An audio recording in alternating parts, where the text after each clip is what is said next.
बिस्मिल्लाहिर्रहमानिर्रहीम, अस्सलाम वालेकुम। आज सुप्रीम कोर्ट में बरतरफ मुलाजमीन की बहाली से मुताल्लिक़ केस की समाअत हुई। समाअत के आगाज़ पर अटॉर्नी जनरल ने हुकूमत की जानिब से मुलाजमीन की बहाली की तजावीज़ सुप्रीम कोर्ट में जमा कराई। अटॉर्नी जनरल ने अदालत उस्मा को आगाह किया कि वज़ीर आज़म से मुशावरत करके तजावीज़ अदालत को दे रहा हूँ। सुप्रीम कोर्ट में जमा कराई गई हुकूमती तजावीज़ में कहा गया कि ग्रेड 1 से 7 तक मुलाजमीन को बहाल कर दिया जाए। ग्रेड 8 से 17 तक मुलाजमीन के 3 महीने में टेस्ट लिए जाएंगे।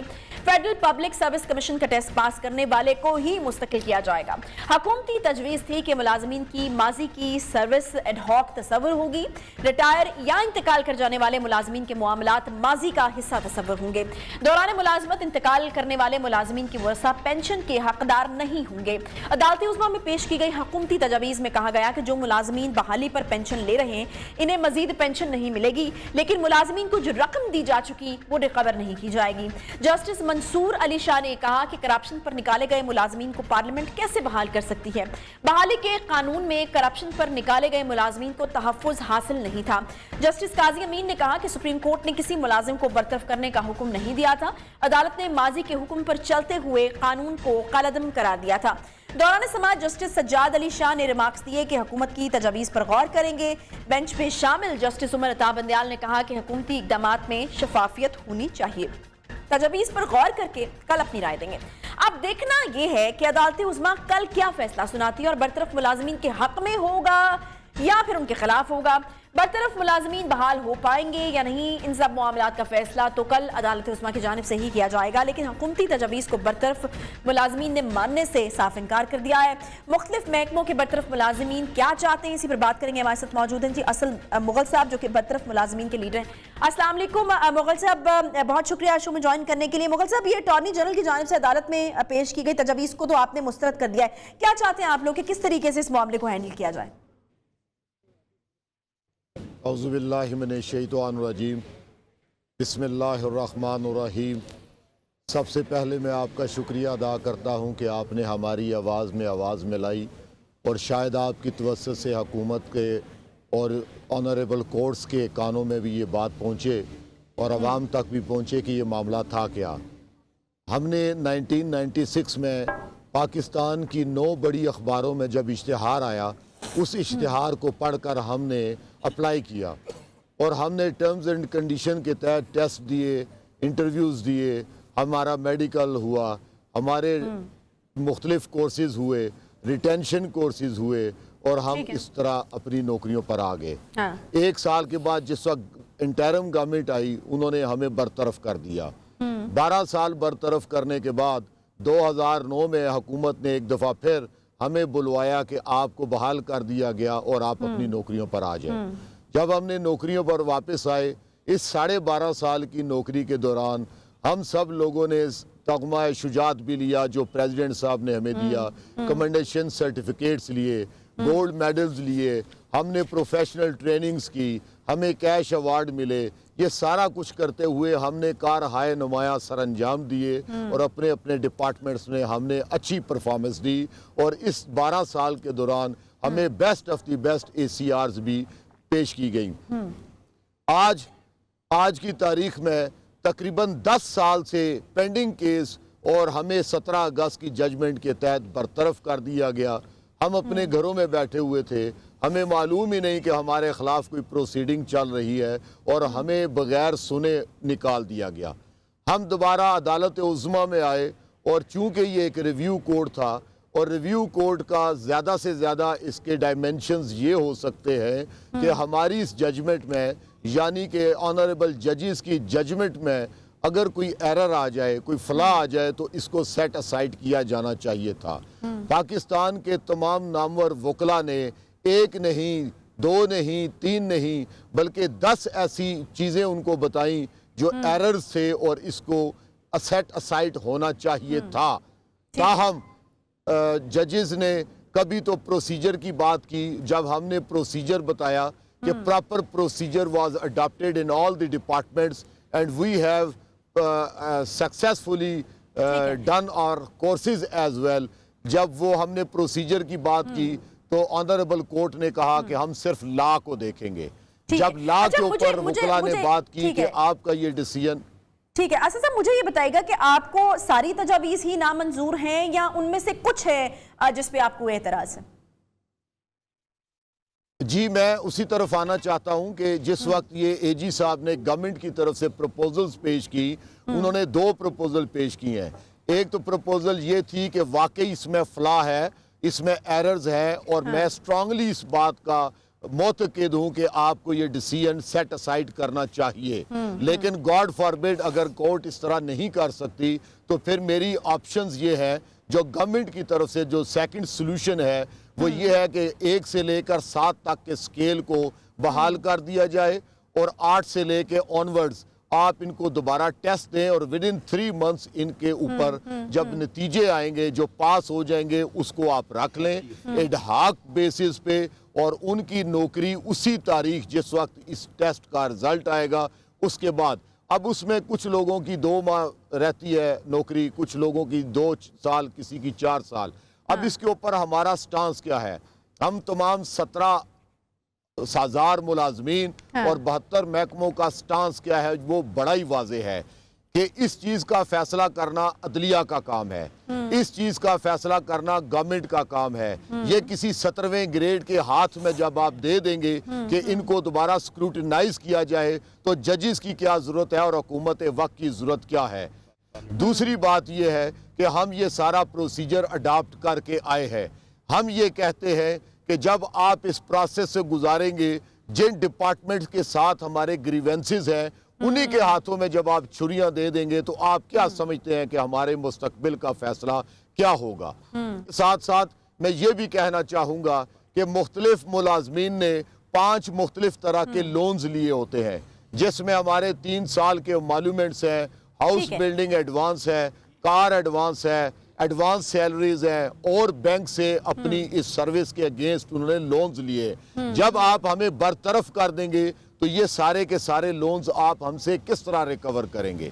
ہمارا استدلال یہ ہے کہ ہمیں کسی گورنمنٹ نے نکالا، گورنمنٹ نے بحال کیا، جوڈیشری میں ان 12 سالوں میں ہمارے حق میں بھی فیصلے آئے، آج جب آپ ہمارے خلاف فیصلہ کر رہے ہیں، اس 25 سال میں کیا قصور صرف ان 17,000 ملازمین کا تھا؟ ٹھیک ہے، کیوں نہیں اس اچھا وقت I'm sure کہ آپ لوگوں کی طرف سے یہ جو تحفظات ہیں یہ عدالت کو آپ لوگوں نے بتا دیے ہوں گے، ججز کو آپ لوگوں کی طرف سے یا آپ کے وکلاء کی طرف سے بتا دیے ہوں گے، لیکن بہرحال فیکٹ یہی ہے کہ کل اس کا جو ہے وہ فیصلہ ہو جائے گا۔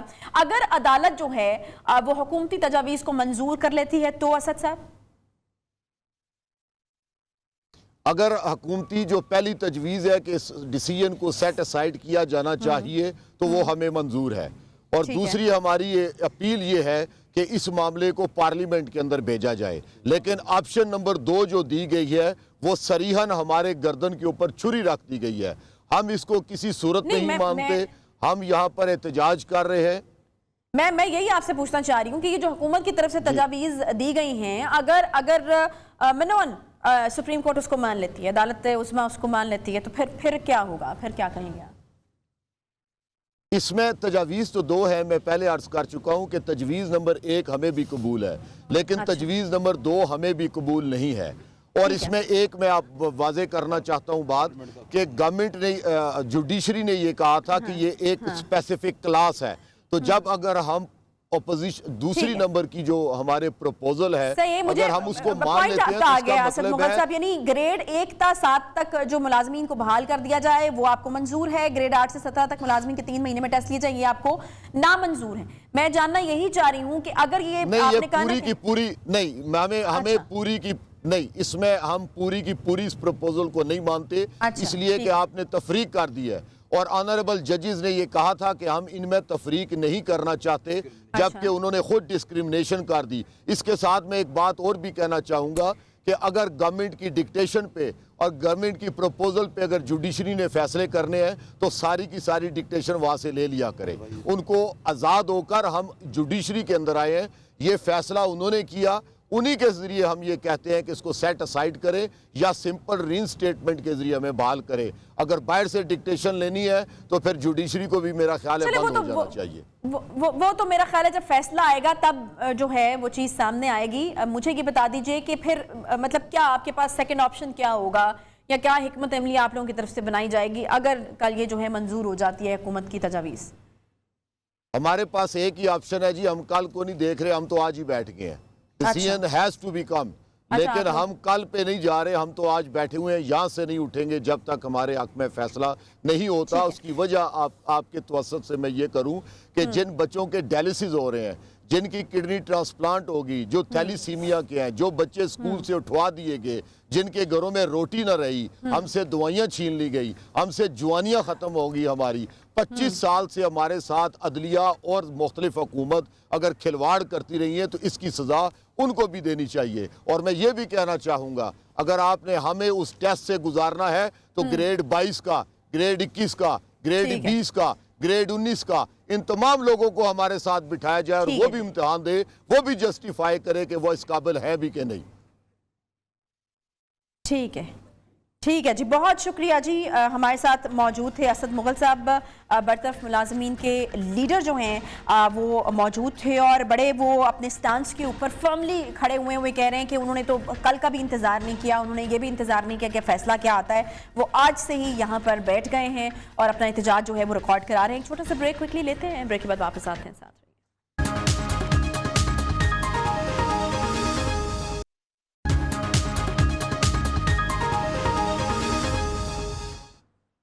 वेलकम बैक जी। आपको कारोबार करना चाहते हैं और आपके पास सरमाया नहीं है, आइडियाज़ आपके पास है मगर कारोबार के लिए रकम नहीं, रकम के लिए कर्ज लिया जाए तो बैंक्स की शरह सूद इतनी ज़्यादा होती है कि आप चाहते हैं भी कर्ज नहीं ले पाते, चाहते हुए भी, या फिर शराइत ऐसी होती हैं कि आप इस मयार पर पूरा ही नहीं उतरते। और अगर तमाम शराइत पूरी कर भी दी जाएँ तो हुकूमती इदारों से NOC के मराहिल में खत्ती रकम देना पड़ती है। PTI की हुकूमत ने मकामी सतह पर कारोबार करने वालों को हौसला देने और सनत के हजम को मजीद बढ़ाने के लिए हुकूमत की जानिब से small and medium entrepreneur policy का ऐलान किया है। फाइनेंस इंडस्ट्री और कॉमर्स इंडस्ट्री की मिली जुली जद्दोजहद के बाद नए कारोबार शुरू करने वालों के लिए तैयार पॉलिसी के तहत कर्ज दिए जाएंगे। गुज़श्ता रोज़ वफाकी काबीना से मंजूरी के बाद इस्लामाबाद में वफाकी वज़ीर बराए इंडस्ट्री और पैदावार खुसरो बख्तियार ने आज SME पॉलिसी के हदोहाल मीडिया के सामने पेश किए हैं। वफाकी वज़ीर खुसरो बख्तियार के दादोशुमार के मुताबिक इस वक्त मुल्क में 50 लाख से ज़ायद कारोबार किए जा रहे हैं, जबकि मैन्युफैक्चरिंग सेक्टर का मुबेश 10 लाख की तादाद पर मुश्तमिल है। पॉलिसी के तहत इंडस्ट्री को टैक्स मराद दी जाएंगी और आसान शराइत पर बगैर जमानत कर्जे भी दिए जाएंगे। आसान फाइनेंस स्कीम के तहत अब कारोबार करने के लिए आसान शराइत पर कम से कम 1 करोड़ रुपए तक कर्ज दिया जाएगा। वफाकी हुकूमत और कमर्शियल बैंक बगैर जमानत, बगैर कोलैटरल के 1 करोड़ तक का कर्जा देंगे 30,000 नई कारोबारों को, जिनका अगर नुकसान होता है तो 40% से 60% तक जो नुकसान अगर उठता है तो वो हुकूमत और कमर्शियल बैंक्स बर्दाश्त करेंगे। अब जिसने कारोबार शुरू करना है, नया लगाना है या अपना एग्जिस्टिंग कारोबार को एक्सपैंड करना है, उसको ये NOCs के दफ्तरों के चक्करों से आज़ादी मिल गई। हुनरमंद अफराद के लिए हुकूमत की SME पॉलिसी के बाद कारोबार करना और कर्ज लेना कितना आसान है, इसी पर बात करेंगे। हमारे साथ मौजूद हैं आबिद क़य्यूम सुलेहरी साहब, मेंबर वज़ीर-ए-आज़म इकोनॉमिक एडवाइजरी काउंसिल। बहुत शुक्रिया जी आबिद सुलेहरी साहब शो में ज्वाइन करने के लिए। सुलेहरी साहब, मुझे ये बताइएगा कि कर्ज लेने का अगर ख्याल जहन में आए भी तो इतने लंबे प्रोसीजर्स और इतनी सारी फॉर्मेलिटीज़ होती हैं कि शायद एक आम आदमी जो है वो सोचना भी नहीं चाहता। मुझे ये बताएगा कि अब ये चूंकि एक नई पॉलिसी हमारे सामने है तो किन किन प्रोसीजर्स को वेव किया गया? देखिए, सबसे पहली चीज़ तो ये है कि इस पॉलिसी की ज़रूरत क्यों पेश आई, और इस पॉलिसी की ज़रूरत इसलिए पेश आई कि कोविड के दौरान जो रिलीफ पैकेज दिए गए स्टेट बैंक की तरफ से, जो बाकी जो कारोबारी हजरात को सहूलियात दी गई, तो वहाँ पे बड़ा क्लियरली ये फील हो रहा था कि वो तमाम जो फैसिलिटीज़ थी वो बड़ी इंडस्ट्रीज़ को गई। जो आपके स्मॉल एंड मीडियम एंटरप्रेन्योर्स थे, स्मॉल एंड मीडियम जो कारोबारी हजरात थे, छोटे और दरमियाने दर्जे के, उन तक वो चीज़ें जो है वो नहीं पहुंच पाई। और उसकी 2 वजूहात थी। एक वजह तो ये थी कि SME सेक्टर जो है पाकिस्तान का वो ज़्यादा इनफॉर्मल इकोनॉमी में काम करता है, नॉन डॉक्यूमेंटेड सेक्टर है।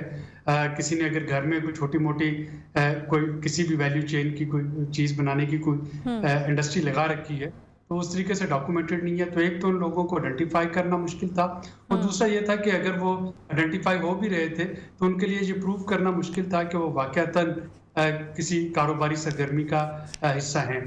तो इसी चीज़ को मद्देनज़र रखते हुए उस वक्त ये सोचा गया था कि SME पॉलिसी बनाई जाए, जिसमें एक तो स्मॉल एंड मीडियम एंटरप्रेन्योर जो है इनकी डेफिनेशन की जाए कि ये हैं क्या, कौन सी चीज़ जो है वो जो घरेलू सनत है या दरमियाने दर्जे की सनत है तो उसकी तारीफ क्या होगी, और दूसरा ये है कि उनको किस तरीके से किस तरह की डॉक्यूमेंटेशन जो है वो प्रोवाइड कर सकते हैं कि उनको आप जो फॉर्मल क्रेडिट सिस्टम है उसमें शराकतदार बना सके ताकि वो उससे मुस्तफीद हो सके।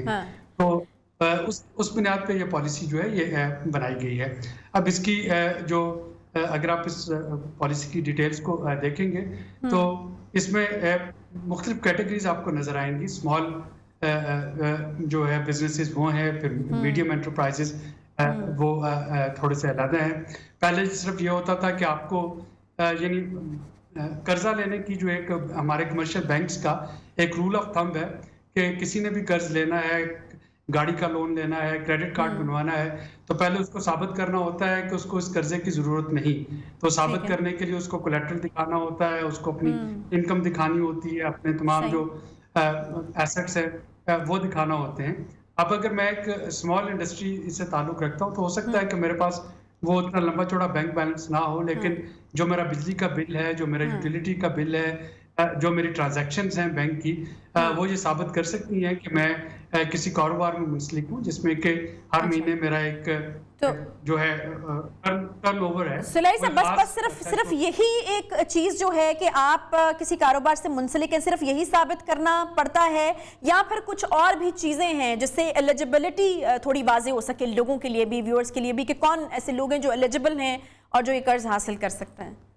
देखिए, इसमें दो तरह की एलिजिबिलिटी है। एक एलिजिबिलिटी तो वो है जो कि कामयाब पाकिस्तान प्रोग्राम के तहत आप देख रहे होंगे, जिसको रोल आउट किया जा रहा है, अभी पायलट है, उसके बाद वो रोल आउट किया जा रहा होगा।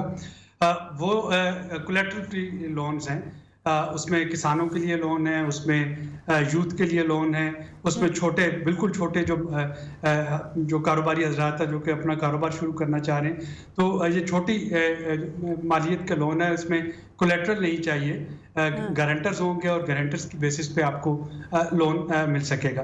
तो एक तो ये कैटेगरी है। दूसरी जो कैटेगरी है जो कि मीडियम एंटरप्राइजेस है, मीडियम एंटरप्राइजेस के लिए ऑफ कोर्स कुछ एलिजिबिलिटी शराइत जो हैं वो हैं, आप कितने साल से कारोबार कर रहे हैं, आपकी डॉक्यूमेंटेशन क्या है, आपका टर्नओवर क्या है, आपका NTN नंबर जो है वो क्या है, तो उसकी बेसिस पे आपको लोन जो है मिल सके। अच्छा, हमें खुसरो बख्तियार साहब ने जो बात की उससे ये समझ आया कि 30,000 कारोबार के लिए 1 करोड़ तक का जो है वो कर्ज दिया जाएगा कमर्शियल बैंक्स के जरिए, और फिर उन्होंने ये भी कहा कि कोई गारंटर नहीं चाहिए। तो ये भी प्लीज क्लियर कीजिएगा कि गारंटर चाहिए या नहीं चाहिए, या फिर क्या कोई ऐसी कैटेगरी है जिसमें गारंटर चाहिए और कोई ऐसी कैटेगरी भी जिसमें नहीं चाहिए? लोन है ना जी जी, जो 1 करोड़ वाले लोन है वो तो चूंकि मीडियम एंटरप्राइजेस के लिए है ना, तो वो तो ऑलरेडी डॉक्यूमेंटेड होंगे।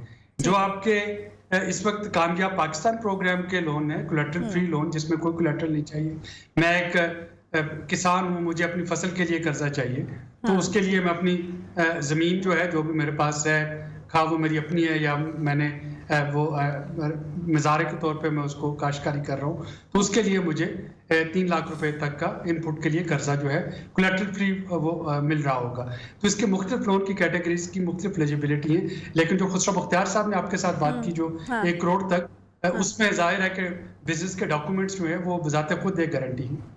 अच्छा, ये जब भी इस तरह की कोई स्कीम अनाउंस होती है तो सुलैही साहब, एक जो बड़ा मेन क्वेश्चन जो लोग भी हमसे पूछ रहे होते हैं, जी आप हमें पता करके बताएं, चेक करके बताएं, वो ये होता है जी कि फॉर्मेलिटीज में मतलब चीज़ें बताई जाती हैं कि ठीक है जी बड़ा सिंपल होगा ऐसे, लेकिन जब आप जाते हैं और जब आप बैंक के पास बैठ के कर्जे का मुतालबा करते हैं या डॉक्यूमेंटेशन की बारी आती है तो इतने लंबे प्रोसीजर में आपको जो है फंसा दिया जाता है। कमर्शियल बैंक से लोन हासिल किया जाएगा और कमर्शियल बैंक तो फिर तरह तरह की गारंटीज मांगते हैं, तरह तरह के पेपर और ये और वो, पूरी एक फाइल जो है मेरे ख्याल में बहुत मोटी वाली फाइल जो है वो तैयार की जाती है। तो मुझे यहाँ पे बताएं कि किस तरीके से जो है वो इस चीज को आप मॉनिटर कर रहे हैं और किस तरीके से इस हासिल को खत्म करने की कोशिश कर रहे हैं। टाइमलाइन भी बताइएगा प्लीज मुझे सुलैही साहब कि कितना टाइम में जो है वो ये प्रोसीजर कंप्लीट होकर लोन मिल जाए। दिसंबर तक वाकईतन ऐसा ही था कि कमर्शियल बैंक्स जो थे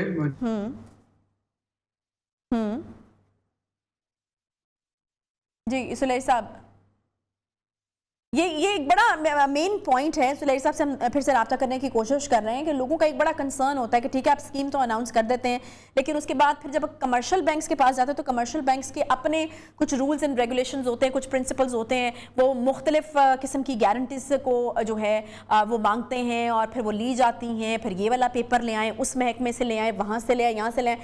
تو ایک لون حاصل کرنے کے لیے آپ کو جو ہے وہ کتنا پیسہ پہلے ضائع کرنا پڑتا ہے اور اس کے بعد پھر آپ کو کوئی گارنٹی یہ نہیں ہوتی کہ لون جو ہے وہ اپروو ہو جائے گا. جس طرح صاحب وہیں سے میں چاہوں گی کہ آپ اس کو کنٹینیو کریں. سوال کافی دو چار پوائنٹس تھے اس کے, تو آپ نے سن لیا تھا, میں چاہوں گی وہیں سے کنٹینیو کیجئے.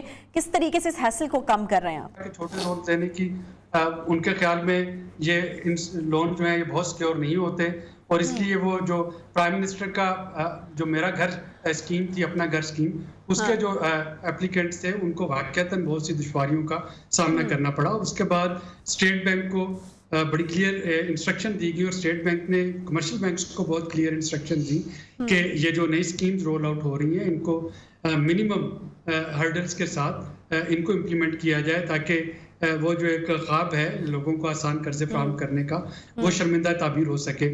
تو میں ذاتی طور پہ یہ سمجھتا ہوں کہ بینکوں کے لیے بھی یہ ایک لرننگ بائی ڈوئنگ والا سسٹم تھا. چھوٹی برانچز میں ظاہر ہے کہ مینیجر جو ہے اس کو اپنا خوف ہوگا, بینک اسٹاف کو اپنا خوف ہوگا کہ جی اگر قرضے واپس نہ آئے تو پتہ نہیں کیا ہوگا, ظاہر ڈیفالٹ ہوگا, ان کی اپنی پروگرس پہ نشان اٹھیں گے. لیکن اب گریجولی یہ چیزیں جو ہے امپروو ہو رہی ہیں تو آپ کو بہت سے لوگ جنہوں نے کہ گھروں کے لیے قرضہ لیا ہے وہ بتا سکیں گے کہ گھر کا قرضہ جو ہے وہ اب کتنا اسموتھ اور آسان ہو گیا ہے. تو سملرلی اب بینکوں کو چونکہ یہ ایکسپیرینس ہوتا جا رہا ہے ان چھوٹے لونز کو ڈیل کرنے کا, تو آپ دیکھیں. ٹھیک ہے جی, صحیح, بہت شکریہ جی. عابد سلیری صاحب ہمارے ساتھ موجود تھے. جی اسموتھ جس حد تک کیا جا سکے گا اس کو کیا جائے گا.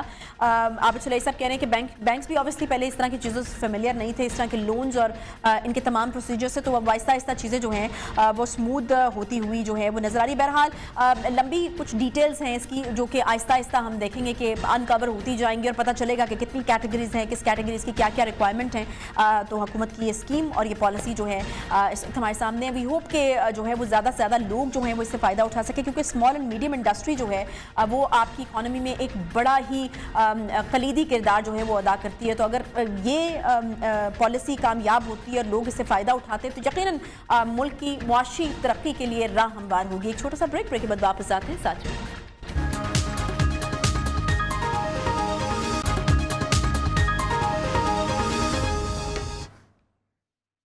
شہریار آفریدی بیرون ملک جائیں اور خبروں کی زینت نہ بنے, یہ تو ممکن ہی نہیں ہے. کبھی امریکہ کے ایئرپورٹ پر حکام کے ساتھ پروٹوکول کے معاملے پر, تو کبھی نیو یارک کے علاقے منہٹن میں پاکستانی اور امریکی خواتین کے حوالے سے سڑکوں پر موازنہ کرتے ہوئے نظر آتے ہیں.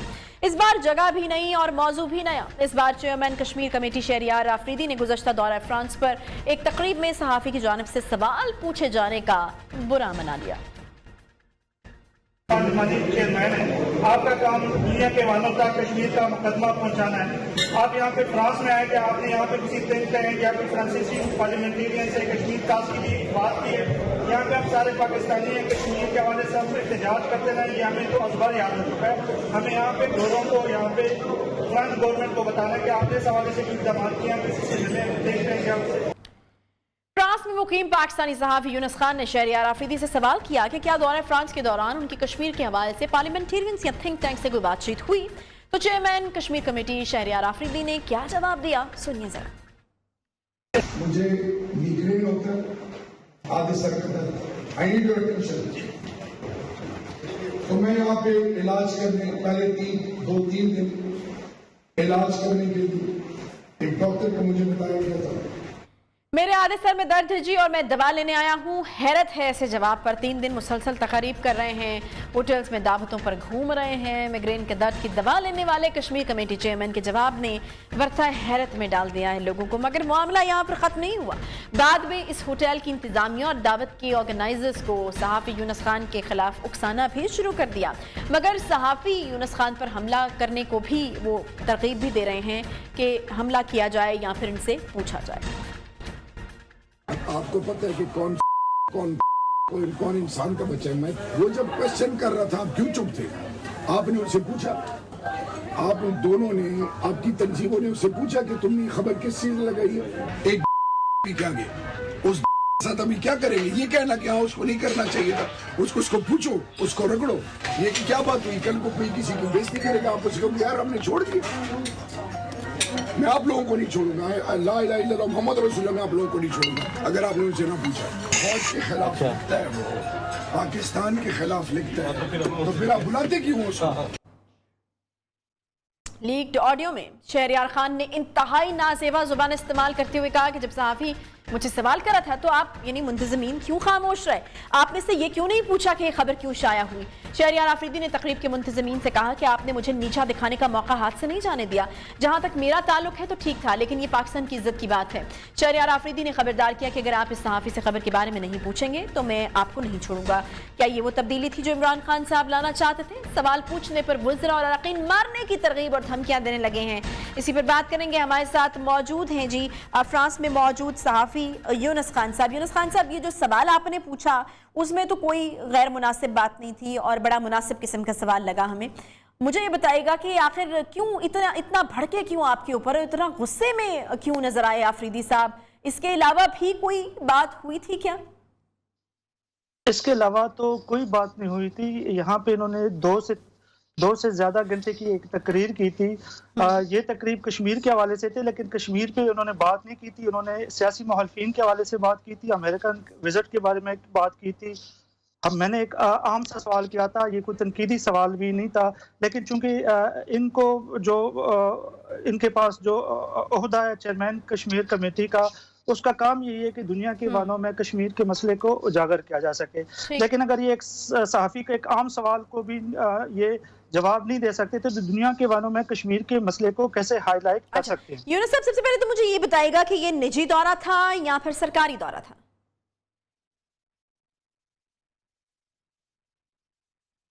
यूनुस खान साहब, आप सुन पा रहे हैं मुझे? ठीक है जी, जानने की हम यही कोशिश करेंगे कि आखिर ये किस किस्म का दौरा था, बिकॉज उन्होंने जो वजह बताई और उन्होंने कहा कि शायद वो नहीं बात करेंगे और वजह यही थी कि मिग्रेन का उनको मसला है और वो यहाँ पर इलाज के लिए आए हैं। तो ये इलाज के लिए अगर वो वहाँ पर गए थे तो कहीं ऐसा तो नहीं था कि सरकारी दौरे में ही इलाज का प्रोग्राम था या फिर जो भी सूरत हाल थी? तो जानने की हम यही मैं चाह रही हूँ कि यूनुस खान साहब एक बार फिर से हमारे साथ हों, तो मैं उनसे पूछूंगी ये दौरे की नौयत आखिर क्या थी। यूनुस खान साहब, मुझे बताइएगा कि दौरे की नौयत क्या थी, सरकारी दौरा था या फिर निजी दौरा था? ये जी बकौल इनके माइग्रेन का सर दर्द था और ये डॉक्टर के इलाज के लिए आए थे और इलाज के सिलसिले में यहाँ पे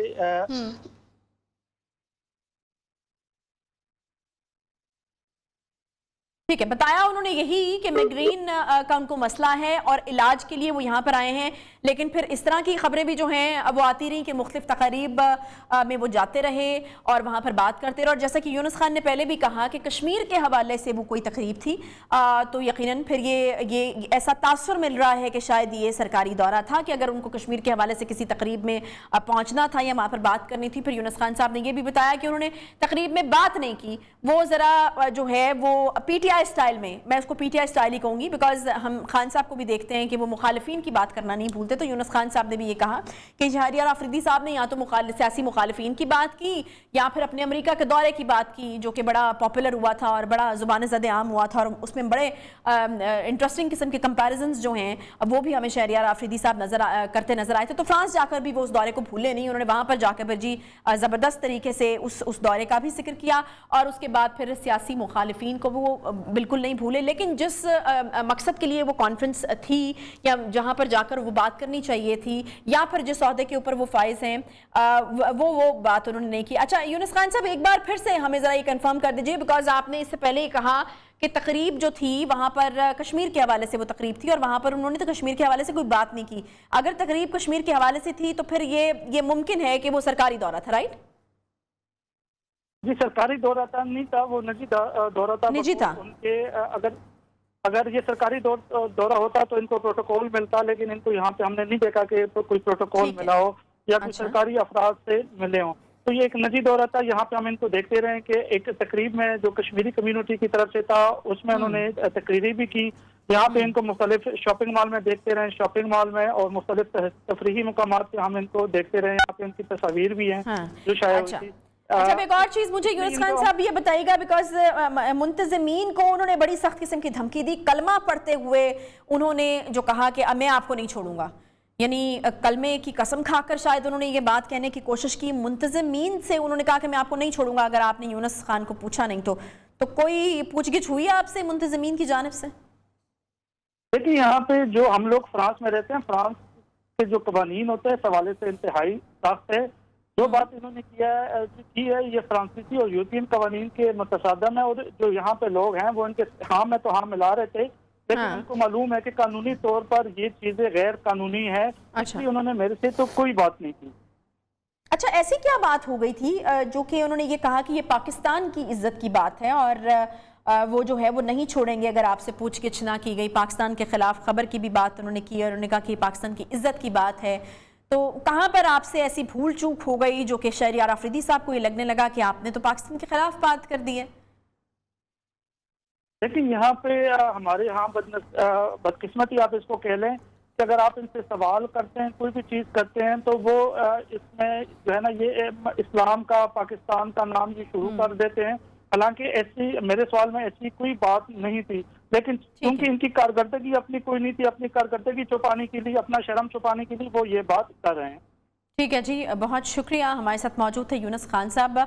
बड़ी अजीबो गरीब किस्म की ये बात है जी कि सहाफ़ियों का तो काम होता है जी सवाल करना, और उनका पूरा राइट है, उनका ये काम है, उनकी ये ड्यूटी है। अगर वो in the line of the duty कोई सवाल कर रहे हैं और अगर कोई वज़ीर, सिटिंग मिनिस्टर अगर मौजूद है और वो ख़ास मुद्दे के ऊपर काम करने के लिए मौजूद है, तो सवाल अगर कर भी लिया जाए, ठीक है, चलें इस चीज़ को भी मान लेते हैं कि निजी दौरा था, बहुत गलती हो गई, सवाल नहीं करना चाहिए था, लेकिन उसके ऊपर इस तरह का वियर्ड रिएक्शन देना या फिर इस तरह से धमकियां देना, और फिर मुंतज़मीन को जो कि उस महफिल के मुंतज़मीन थे, उस तकरीब के मुंतज़मीन थे, उनको इस तरीके से हिरासा करना कि अगर आप नहीं पूछेंगे तो मैं आपको नहीं छोड़ूंगा, यानी आपको उस सहाफ़ी के ख़िलाफ़ कोई कार्रवाई करना ही पड़ेगी, नहीं तो मैं आपको नहीं छोड़ूंगा। और बहुत जो है वो एब्यूसिव लैंग्वेज इस्तेमाल करते हुए हमें नज़र आए। फिर मैंने जैसे पहले भी जिक्र किया कि कलमा पढ़कर उन्होंने मुंतज़मीन को जो है